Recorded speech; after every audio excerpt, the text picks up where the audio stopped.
country lanes. Rideshare Rodeo eases pains, sharing wisdom bit by bit, turning hustle into wit. 3 years strong, his voice rides high, guiding gig folk far and nigh. Cheers to Steve, let's raise a toast. Rideshare Rodeo, coast to coast.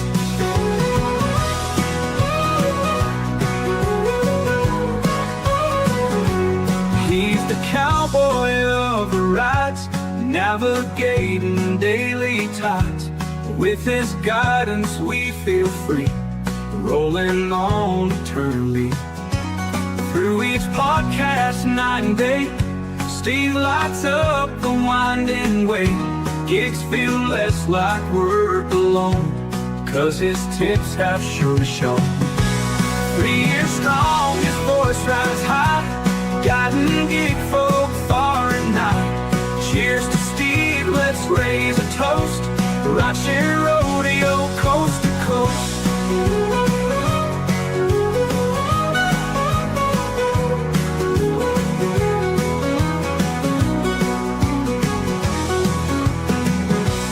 He's the cowboy of the rides, navigating daily tides. With his guidance we feel free, rolling on eternally. Through each podcast, night and day, Steve lights up the winding way. Gigs feel less like work alone, 'cause his tips have surely shown. 3 years strong, his voice rides high, guiding gig folk far and nigh. Cheers to Steve, let's raise a toast. Rideshare Rodeo, coast to coast.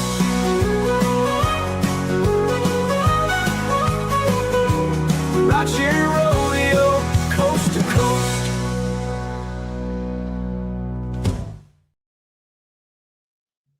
Hey, what's up, everybody? Seattle, first city to cap drivers, or to push the cap on drivers. We're going to talk about that. Hold on a minute here, guys. I was literally still getting even stories together while everything was going down. Seattle of brotherly hate, or the city of brotherly hate, for delivery robots. Doordash, Uber, Instacart, Lyft stocks all falling. Every one of them last 6 months performing horrendously. Let's see. What else do we got here? Whimo, unaccompanied kids, not legal, and they are still doing it. So we're going to talk about that. DoorDash PR stunt and more just on the other side. Let's go.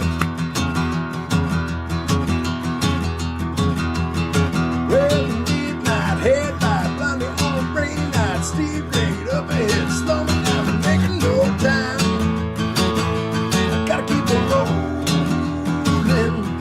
Those are windshield wipers slapping out the tempo, breaking from the rhythm with the song on the radio. Welcome, everybody, to the Gig App Rodeo Podcast, aka Rideshare Rodeo Podcast.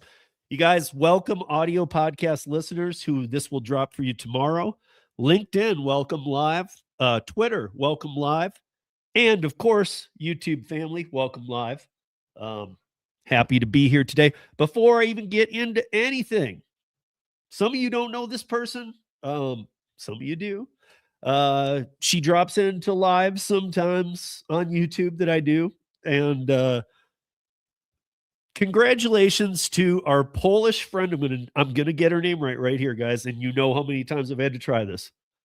Congratulations to our Polish friend Ignaska. Boom! On the birth of her baby Andrew, March 23rd, today, 10 a.m. in Poland. Congratulations, Ignaska. She's recovering well. Baby's fine. Awesome. She was going to name it Steve, but it got named Andrew. Hey, it is what it is. Okay, where are we at here? Welcome, everybody. Welcome. If you're in from other platforms, let me see. Hopefully, if anybody's in some of these other, thank you, Instacart. Instacart Human Bot. Is that Ryan? Is that Ryan? Ryan, is that you? Hold on a minute. If it is, you let me know. What's up, Torp? What's up, Sue? Sue's on vacation. What's up, Traveler? Oh, we do. What up, Mike? See, X is working. Twitter's working. So if we got any LinkedIn, I don't know if the comments work on LinkedIn, but please send them over. I can see there's a few watching on LinkedIn. So if anybody could even just put a thumbs up or something on LinkedIn, this is the first time I'm trying to do that. So anyway, here we are. Sarah, what is up? Sarah, I quit gig work for now. Good. I mean, if you can, and it obviously you felt a need to do it or you wouldn't have done it. As I always tell people, I'm here to help you if you are in the gig economy. I'm here to help you navigate through legislation and other things that are happening. And I'm here to not promote you to come. I'm not going to tell you to come into the gig economy. I'm not going to tell you to leave it. If you're here, you're here. I'm going to help you if you want it. And we're just a community. We have a good, positive community here, not a negative one. So if that's the perfect move for you. I can tell by you putting it up there, and cheers, even a hiatus, even if you come back part-time, I don't know if you're part full-time, whatever. And oh my gosh, ladies and gentlemen, it's my old friend and colleague and co-host of the Dumpling Difference. When we used to do a show on dumpling, if you guys have questions on dumpling tonight, put them in the comments. Holly knows more than me about dumpling. So, I mean, seriously, Holly taught me a lot of what I know about dumpling. Plus, Holly's the bomb, you guys. If you don't know about Holly, check her out. Holly is awesome. Haven't seen her in a minute. And, yeah, Holly, we need to catch up. I know that we've been texting, so glad to see you here. Sean, what's up? Toya, what's up? How you doing? Yeah, everybody else. I see a total number, and it's not split up now. It was for a second there, but I don't see who's here from X and LinkedIn and YouTube in the StreamYard portion. I just see one number. So I see 57 people are in here. I don't know who's YouTube, who's Twitter, who is LinkedIn. I have no idea. So, but welcome everybody. Welcome. You're here for the barrel racing. Okay. Don't know that we got barrel racing, but let's see if we can't find it. All right, guys. First things first, let's get through the easy one. I mean, it sucks, but it's easy. Let's go through it. You guys know me, I don't like beating a saying to death, but I have been pulling out an old saying that I've used for a long time. You got to go through it to get to it. Those of you that know, audio podcast listeners, you definitely know. So check this out. So I put them in order of worst performing to best performing. The top 4 giant gig stocks as of today at close of trading. Who's in 4th, 3rd, 2nd, all the way to who's doing the best will be the last of the 4 slides I'm going to show here. Every one of them are using the same chart, 6 months. I just want you to see something. So in 4th place, doing the worst of all of them. In the last 6 months, Doordash has lost 39.47, basically 40% of its value in 6 months. And you don't have to be a stock trader to look at this 6-month graph and go, that does not look good. That does not look promising. That does not look good. Also coming in at 39% is is this the, because that's the cart. So this is Lyft, you guys. Lyft is a literal nightmare. I know some people are saying, listen, if you do this stuff, some people are saying buy. It's that perfect time to buy. All I see are people hedging, because if you look at the last little wavelength there at the bottom, you see it kind of going up and down, really, but not passing, what is it, not even getting over 15. That's for the last 4 days. So people are just hedging it at this point, but it looks like a bankruptcy in the midst. I mean, it's not, but Uber is performing second best out of the four. Sadly, this is second best, losing 23% of its value in 6 months. And coming in at number one, the best performer of the giant gig apps. The best. There are none better. Instacart coming in and only losing 10% of their value over 6 months. How you guys feeling about DoorDash? Want to see that one again? Here it is. 40% of its value gone. We know everything they're trying. You guys think robots and dots and robot delivery, or even if they worked, even if the technology worked, you guys think this is going to work? 40% lost in 6 months of its value. Everybody was saying it's going to 500, right? It was the next Bitcoin. It was going to the moon, right? Well, it's not. Look at it. Look at this dead stock. 40% lost, and they're trying to talk about robots, and I mean, soon they'll be Lyft. And again, soon their stock, if they keep at that pace, their stock will be worth $13 a share. So yeah, that's what it is, you guys. That is the reality we live in. I only show that to you because I'm not thinking you're going to invest in it, but I want to show you guys what the hell you're working for. You see this news about all this greatness of DoorDash, really? Because that's reality. Some of you, many of us might say the stock market isn't, really the best read. No, the stock market is definitely manipulated and run by people, by powers that be kind of thing. And sometimes there's a way to attach on. My friend Vinny Coos, you guys all know Vinny. He does a thing every weekday morning where he walks you through stocks. If you guys are ever interested as something you want to learn a little bit about, Sergio does it too. But my friend Sergio at the Rideshare Guy does it on a little more advanced level. So unless you've been a trader before, you might want to start. And Vinny he knows how to do that level too, but he's more of an entry level thing. So you guys want to check that out. But I was showing it to you because that's the performance of the company that we're about to be talking about, these companies. So as we talk about them, I want you guys remembering that. I want you remembering those numbers. Till those numbers get up, we will open up every podcast on Monday with those numbers until they are coming back up strong. So, because I think it's a good thing to put in your head before we get into this too far. So, let's get into the city of brotherly hate for robots first. Let's do that. So Uber Eats robots were released. They were released into the wild. The Uber Eats robot. But they were released into the streets of Philadelphia. So a week into its debut, delivering food in city center, Philadelphia, an Uber Eats robot is drawing mixed reactions on the city's sidewalks, including vandalism. Of course. Did you guys not see that coming? Look at LA.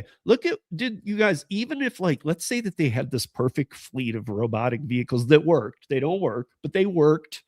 Kids didn't chase them in the road. They didn't have all the problems they have. Blah, blah, blah. They just worked. Let's say that. And people didn't vandalize them. People didn't steal them. People didn't throw them in rivers. Homeless people didn't abuse them. Some people as pranks take them out to the woods and leave them. Not once, many times we've seen this. Each one of these cost a lot of money. The dots cost $110,000. You literally think that even if they worked and people weren't doing that, do you think that these things are going to replace drivers? I'm just being honest. Because understand that at the dot rate, customers would have to pay 4 to 5 times as much as they pay now, which they're already leaving the platform, as we can see here. Merchants are pissed. Customers are leaving. Now, the only way for them to stay in anywhat of a feasible realm with the investors is to make 4 to 5 or to charge 4 to 5 times as much to the customer to be able to operate dots. They are purely a threat, nothing more. And I know Waymos and Dots and blah and crap and VTOL, and I know Sean's in here. They're all being advertised. This is the new world. Of course they are, because there's 100, 200 companies working on these all the time. But are they real yet? Not at all. Are they a joke? Yeah. So, okay, was Philly a good idea? I didn't think so. Philly people, I'm from Michigan. Listen, I'm a Detroit kid at heart. So listen, Philadelphia kind of reminds me of Detroit, right? Okay. Well, I mean, they both just have that feel that you don't want this crap. You don't want it on your sidewalk. Nobody's going to like this. So, the first Uber Eats robot was recorded by a person who I wanted to get to the point where, okay, so the robot was trying to roll through a crosswalk. A person eventually stands up and sits on the robot and starts rocking it back and forth in the intersection of the road. And another person, while everybody's there, this is not like it's off to the side, nobody's seeing. This is city center. There's people all over the sidewalks. Another person writes, "Destroy me, please," on the side of it. This is its second day out. The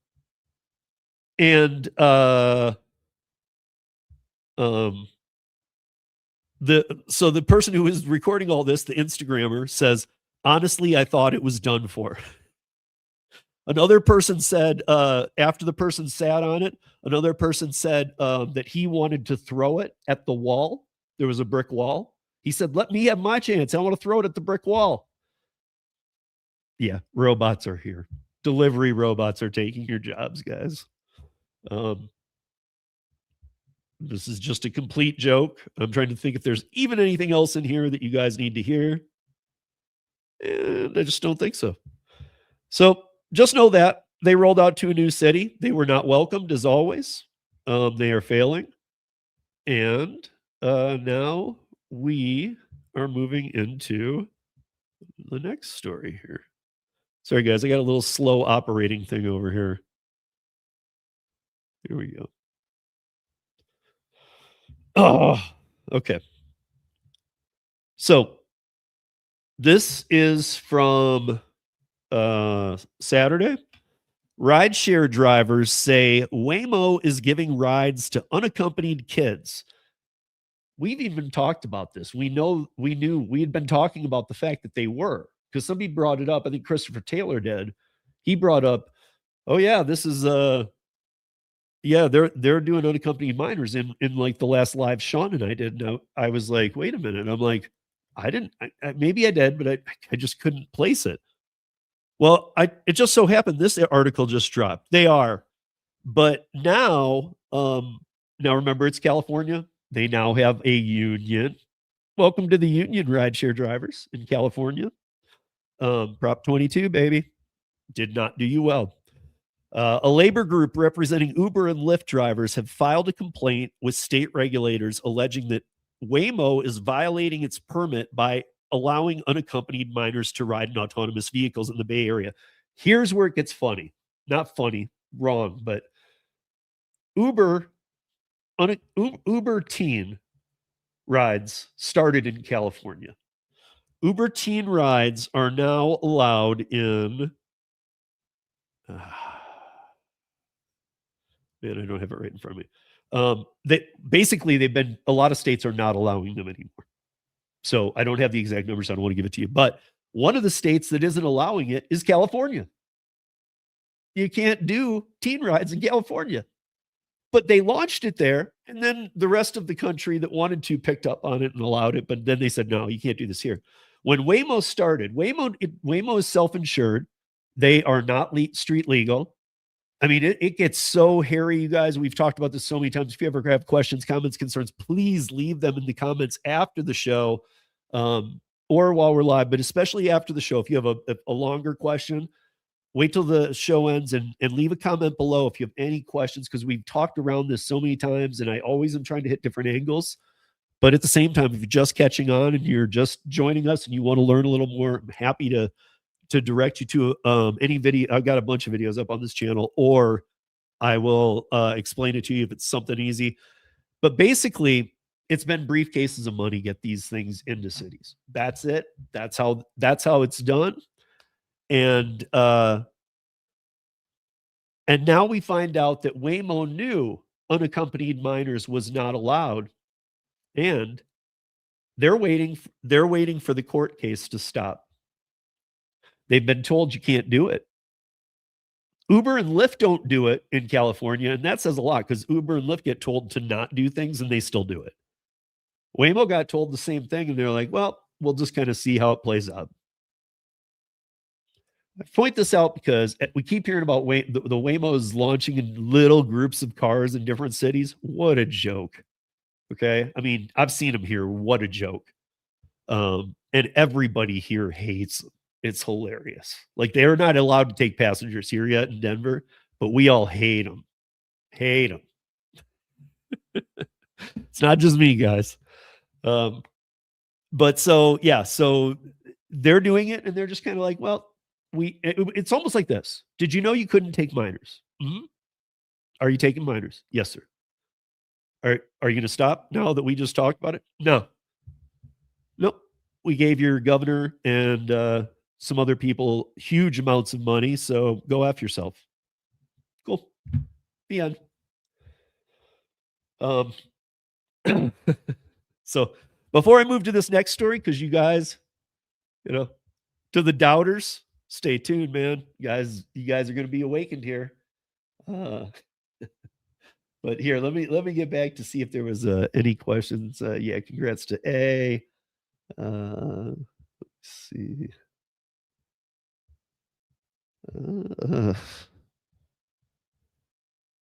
Steve doesn't barrel racer.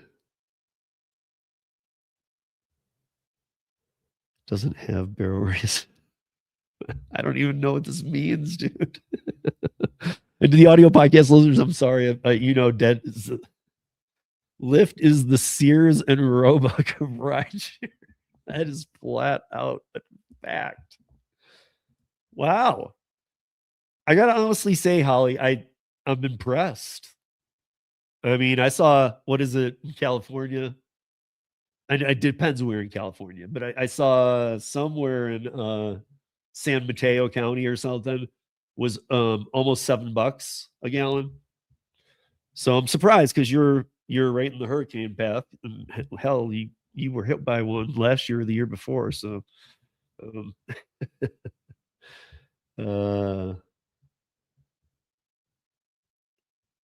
hey, Kevin Hawthorne. Hey, what's up, Brandon?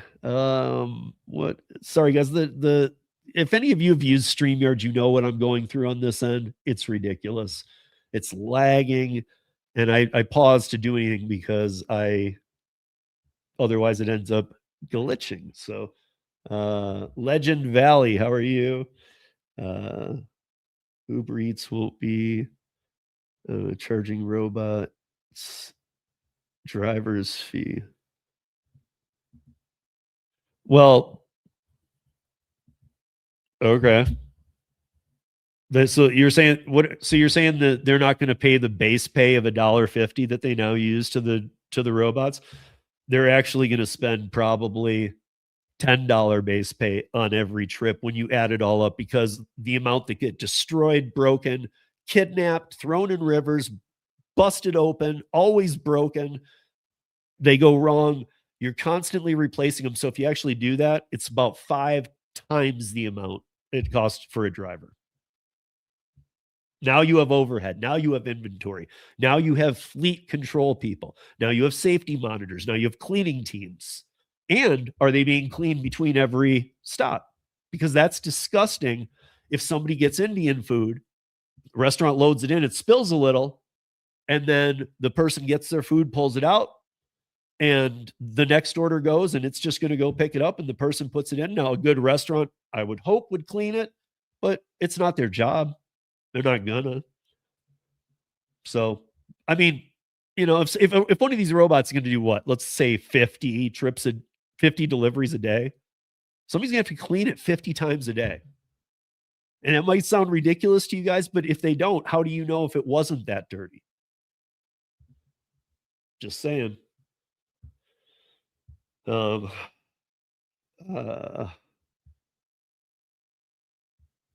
Sue ain't joining your VTOL peace train, buddy. Okay, so we're caught up here. I got to tell you guys, we're going to get into this one right now because this is, oof. This is how it goes. By the way, this is how it goes down the wrong way. Okay, I just want you guys to know that because, man, this StreamYard is just lagging. I don't know if it's because LinkedIn or X or if it's just normal StreamYard, but damn. I'm like watching if you've ever done it, those of you who have, I'm watching like this, like just choppy as can be, but I'm rolling with it. If it ever put some thumbs down, put like 2 thumbs down if it's getting too glitchy. I'll try and refresh it, but I'm doing my best. But Seattle is the one that's going to first move or is pushing this cap on drivers. And you guys, it's actually pretty close to it's going to happen. I got to say, so listen, we know Seattle Pay Up failed. I've talked about it many times. I had Hakeem on a few weeks back who works in the Seattle market and who gave us his perspective of 3 years ago, 2 years ago versus this year. And I knew him pre-Pay Up, and him and I had differing opinions. He was stoked for Pay Up. I told him it's going to fail. It's going to fail. And he was stoked for it. It did exactly what everybody thought. Honeymoon period, fail. Sadly, it is what it is. But that was for the delivery drivers. And I even told you guys the rideshare drivers seem to be in a little bit better position because they got in with the TLC. Now, the TLC, the Taxi Limousine Commission up in Seattle now, oversees that pay up legislation and makes sure that drivers are paid correctly.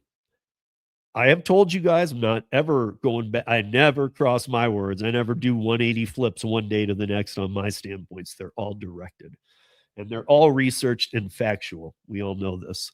But I told you that I never liked, and I always thought, I even said this to Sergio when he was on, I never liked the fact that the unions had a hand in the TLC for taxis and limousines. And that meant that the unions had a hand, even though they were kind of written out. It's a very strange legislation to read, but go ahead and look it up if you want, or leave a comment after the show. Or if you're watching on the replay, or if you're watching on the audio podcast, you can always email me, steve@ridesharerodeo.com. But if you want to know any kind of basics, otherwise just Google Seattle Pay Up. And you guys know that in Google now, the first thing that comes up before even the hits, the links, is an AI overview. That AI overview, I haven't checked it, but it should explain pay up legislation to you, Seattle Pay Up. And take a look at it, see what you think. It is failing. It's already on its way out the door. But here's what's happening. And because the unions were involved, this is going the wrong direction, but it's a cap. I've been talking about the cap for a while. I've been talking with people. I've been talking with lawmakers, and I've been talking with people in other cities about this, that I've known about this. I thought I'd be breaking this story to you guys about Chicago. You guys remember a couple weeks back, I said, we got a big story about Chicago. I thought I was going to be breaking this. There is still a lot coming about Chicago, but this is big. So in recent years, progressive locals like Seattle have experimented with minimum wage laws for rideshare and food delivery drivers. So again, never put a price on your legislation. We didn't hear. We don't have all the answers, but we didn't hear. We did it at the town hall. Thank you, everybody. Holly was out here. Who else was out here? Is anybody out? I don't think anybody else in the Brandon was gonna come.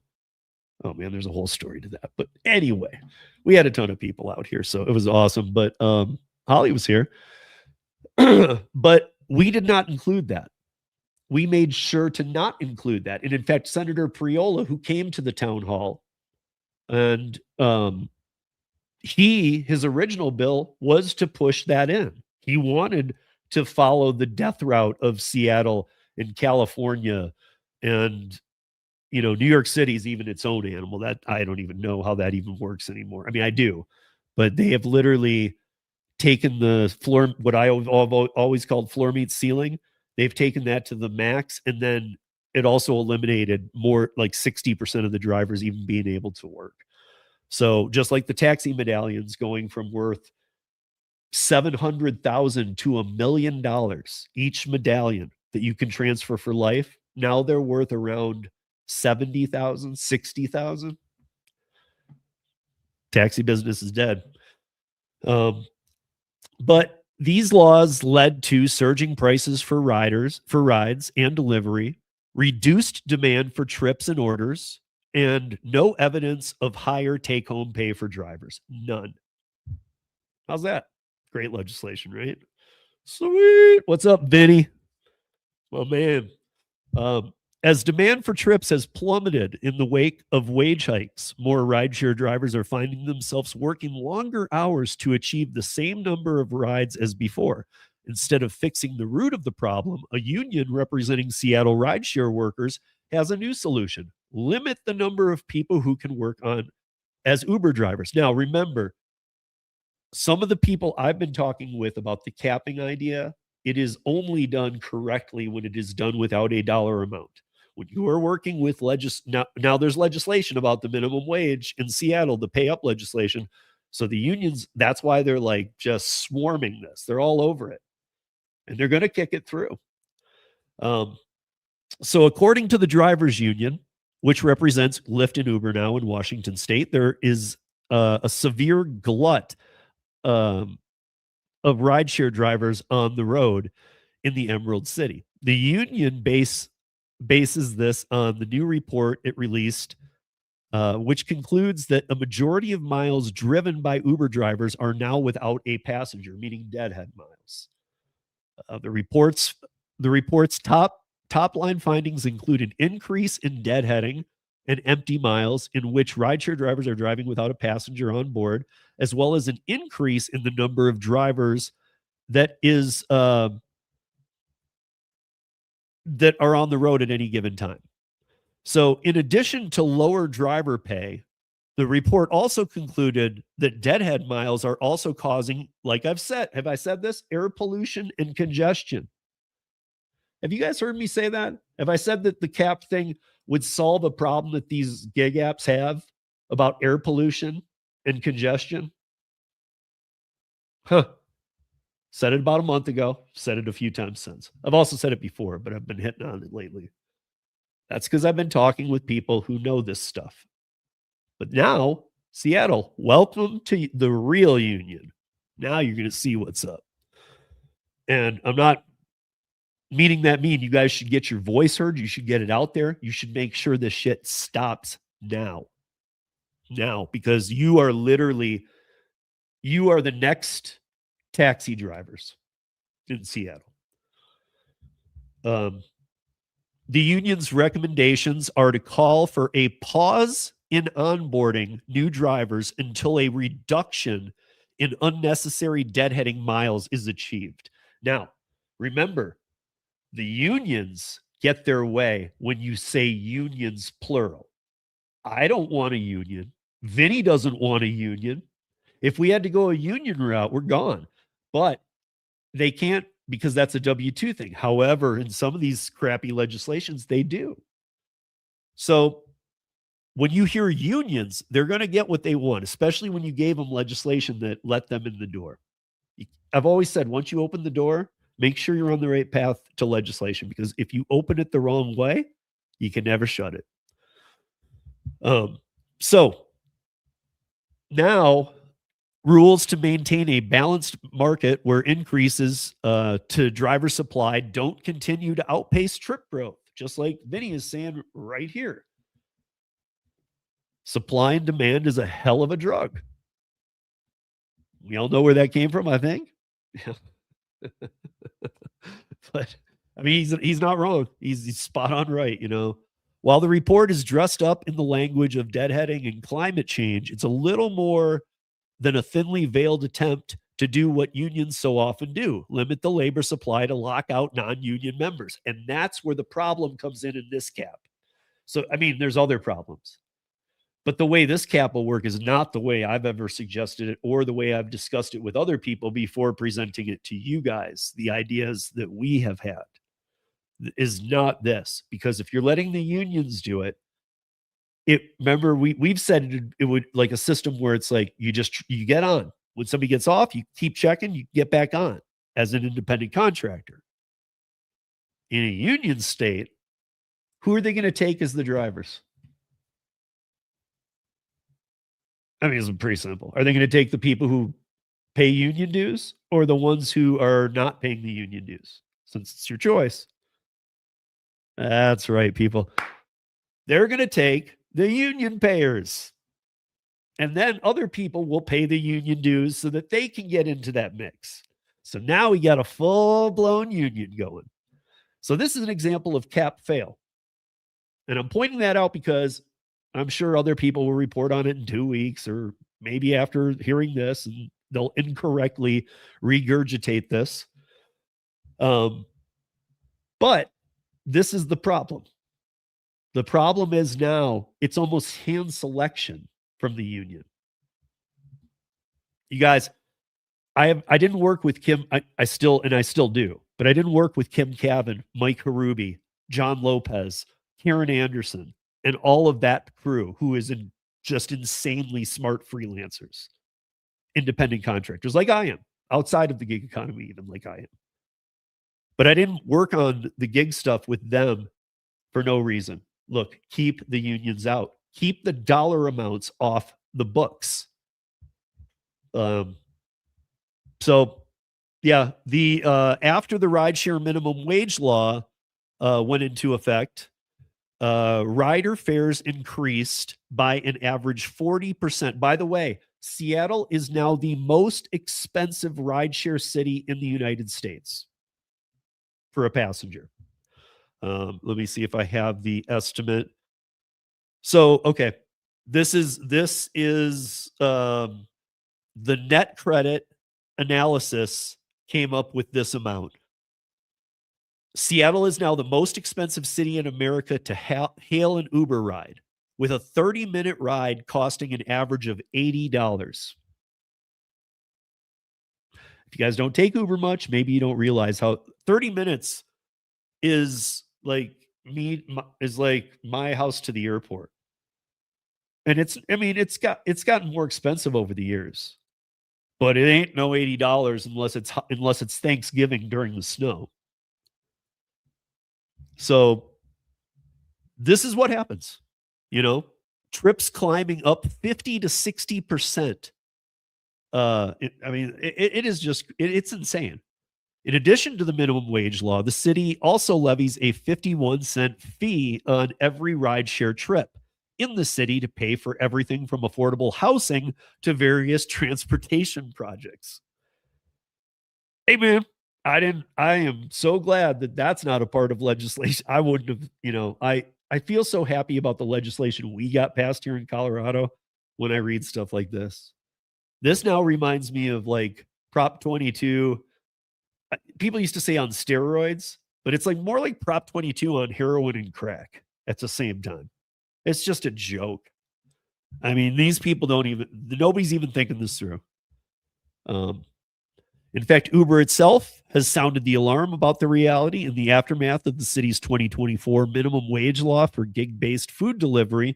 The company warned reduced demand creates more of this open time with fewer trips being requested. Drivers must wait longer between trips. In other words, Economics 101 told us all along that surging Uber prices on account of minimum wage mandates would suppress demand and lead to more idle time per driver. facts. Take that one to the bank. Those are facts. And I know that's why you guys come here, because other people do not give you the facts. So I appreciate all of you.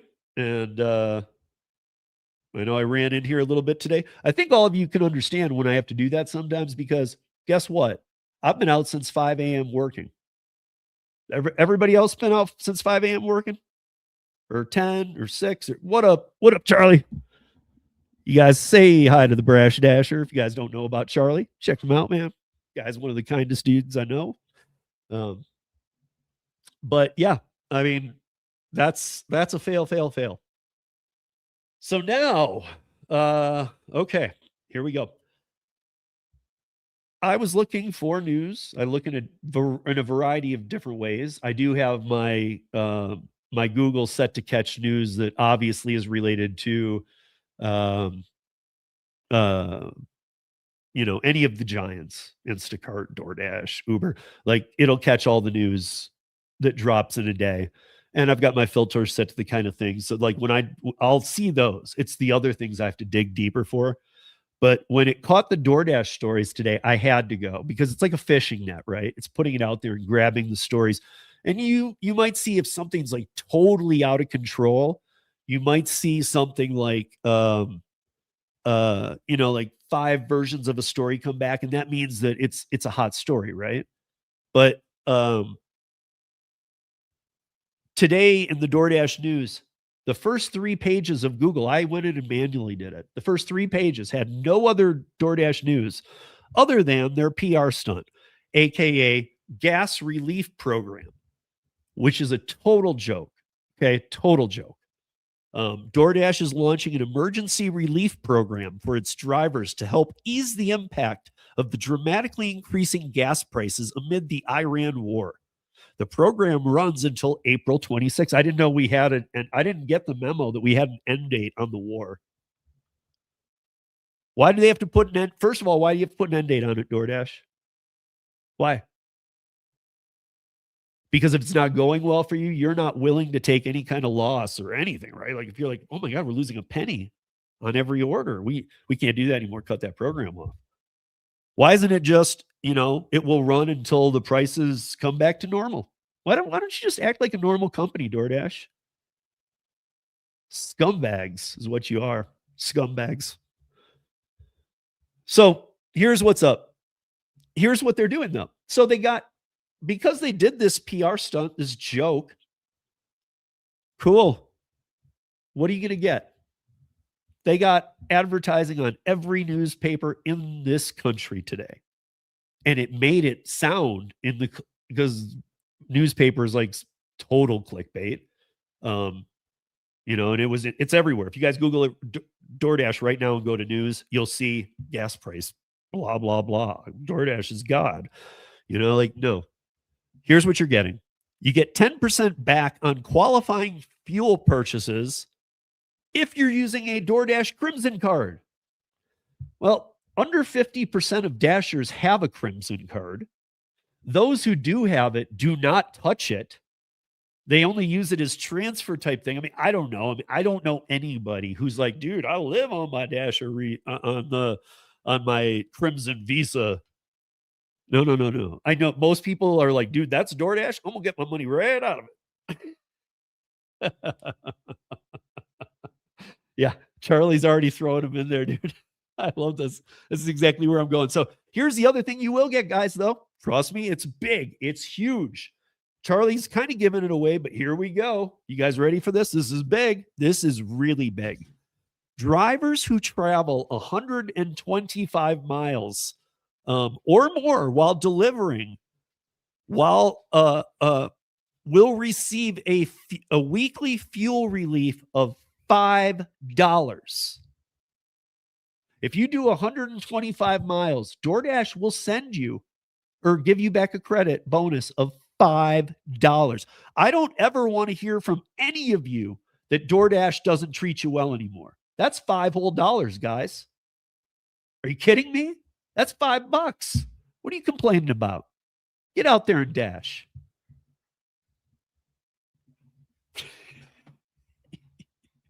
And then Charlie brought up the other one. Here's the other tier. Thank you, Charlie. Appreciate this. With a max, if you do 250 miles on your car and do DoorDash, blah, you'll get $15 back. Woo! Smoke them if you got them, boys, because it don't get no better than that. That's DoorDash treating you like a king. Okay? Don't you ever, ever say that DoorDash doesn't treat you good. $5, you get $5, guys, extra during these hard times. You got no complaining to do. Don't complain. Don't be a whiner. We got enough of those around here.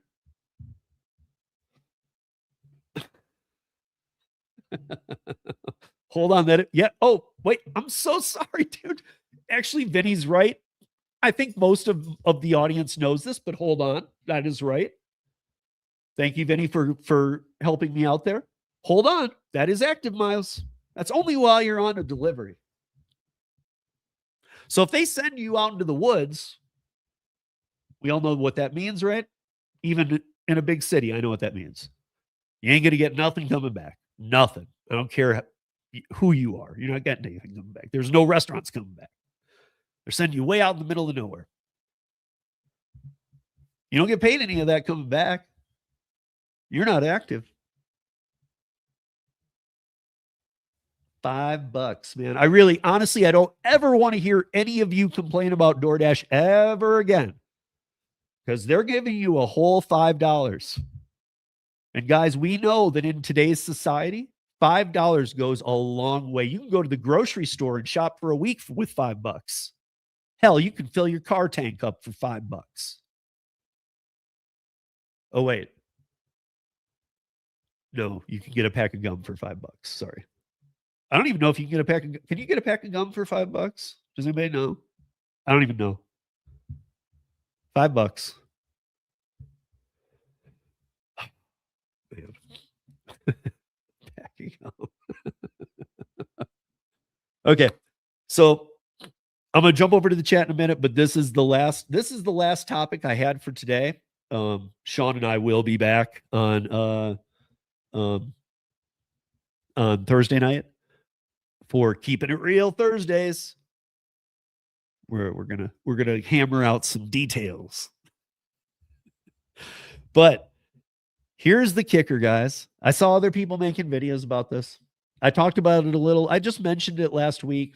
Let me see if I still have the video for it, because actually that was worth giving a roll on. Okay, yeah, we still have this. Here it is. So DoorDash is now paying for tasks. You guys have heard of this, right? Tasks, DoorDash tasks. What it is basically you're going to take a picture of the front door of the restaurant, might ask you to take the easement, it might tell you to take the side of the building. You are training AI to do your job, or eventually robotics and stuff, and you're saving DoorDash a ton of money. You're doing it for nickels on the dollar. Don't do this. Don't do tasks. And I'm going to show you something here, because during the pandemic, you guys will all remember that the Pokemon thing went viral, right? Every kid wanted to do it. My son was older than wanting to do that when that happened. But I remember the craze that was going on. Everybody wanted to go around and do this. I literally thought they were somewhat doing something for these kids, whether it be like they could earn. I knew they were earning points in this app or whatever, but I at least thought they were earning points that could get them things like, a Pokemon cards or things that they like about Pokemon. It did nothing for them. All it did was give them a high score. That's it. It did nothing. And I'm now going to draw the two together, because before you do DoorDash tasks, you need to watch this. Every single person who has ever downloaded or played Pokemon Go was secretly training AI and delivery robots, and nobody knew until this week. So do you remember whenever 500 million people downloaded Pokemon Go in 60 days and were walking around pointing their phones at buildings to catch Pokemon? Every single time that you ever scanned a Pokestop, battled at a gym, or completed a field research task, your phone was recording exactly where you were standing, what direction you were facing, how fast you were moving, the angle of of your camera and what every single building around you looked like. Niantic, which is the company behind this entire project, collected 30 billion of those images. And this week, they just officially announced what they were doing with all of those photos this entire time. They have officially built a system that can pinpoint any location on Earth within a few centimeters just by looking at a photo of the buildings nearby. Here's what makes this even crazier, because the CEO literally said getting Pikachu to realistically run around and getting a robot to navigate through the real world is actually the same exact problem.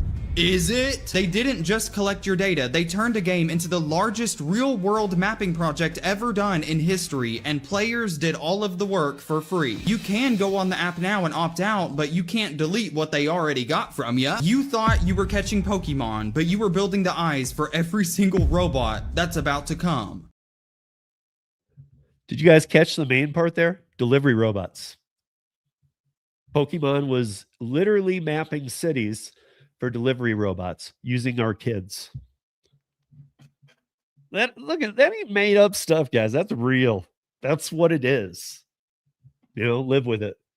Thanks for that, Holly. What's up, Omer? What's up? How you been, brother? Haven't seen you in forever. Jackie, how you doing? Yeah, I mean, look, guys. It's like liquor delivery. Don't do it. Liquor delivery is the dumbest thing you can do. And then there's Uber Connect. Uber Connect has been legally shut down by the police 6 times. And they launched a 7th time. They are now not in every city, but they're still in some. They've been shut down multiple times for illegal use. Where does it end? Literally, again.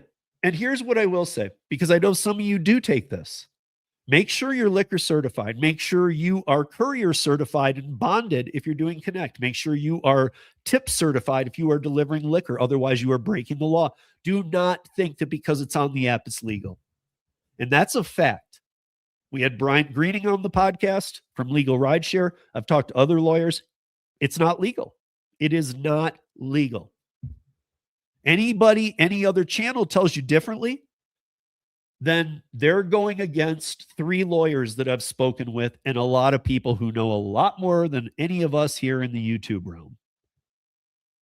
So if anybody tells you it's fine, just do it, I would call them out as a liar if I were you, because they're lying. It's not legal. Now, you can get tip certified. I still would recommend you do not do it. Do not do it, because you still carry the burden.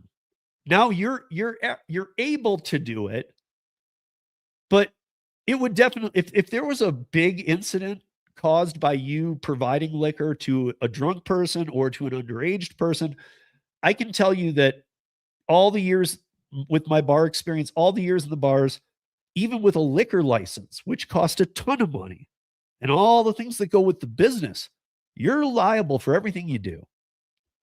So just keep that in mind when you're doing a liquor delivery for an extra $1 and feeling cool because you think you're doing something different and thinking it's legal, it's on the app. It is not legal.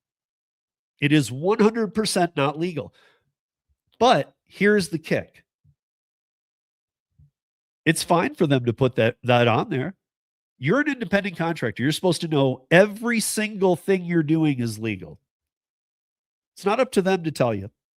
I'm not defending them. I'm just telling you guys about independent contractorship. And that's a fact. It is up to you to know. It is not up to them to tell you. And in fact, they don't want to tell you, because if they told you, some of you might go, well, I'm not going to do it then. Yeah, exactly. Do not do it. Do not do it. Do not do it. You're insane if you do it. Literally. I know some people do it, and please at least, I know Jason Thierry in Michigan.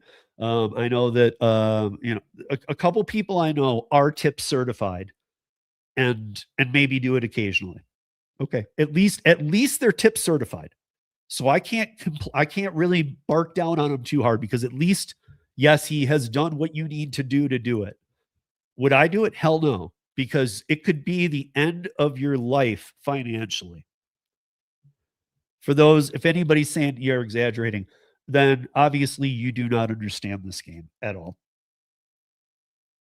So beware. beware of anything on these apps. Doesn't feel right. AI task. If DoorDash task sounds right to you, then do it. I guess. I mean, that one, I don't know if there's any kind of liability or anything I'd need to look into. I don't think there would be. However, you are literally training your replacement or how to shrink the amount of drivers they have on the platform. So in a way that is not capping, but harmful. So there's ways that they can reduce if they're pushed to it that will hurt everybody. Capping can help everybody. And that's where we're at. And yeah, let me see if I had anything else I wanted to bring up here, and then I'll just jump over to the over to the chat for a minute. Okay, so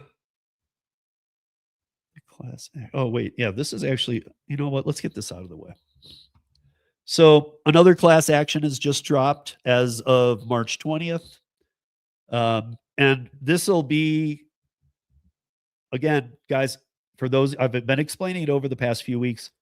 For those of you that use the term drop in the bucket, these companies no longer, there is no drop in the bucket anymore. There is no drop in the bucket anymore. Every dollar counts to these companies. They've shown a profit once. Once you do that, the investors want more. There is a reason why everybody who invested in these companies is moving over to Perplexity/Comet browser, Perplexity or Comet by Perplexity. Because the new AI assist feature, they already have DoorDash money, Uber Eats money, everything. Because as we've discussed, they will be taking over your phone, removing all of the apps, and making your phone cleaner and easier to use by incorporating the apps you use into the AI assist, and everything will be handled by that. So, of course, these companies need to get in. The venture capital involved in that is way higher than any of these companies when they started.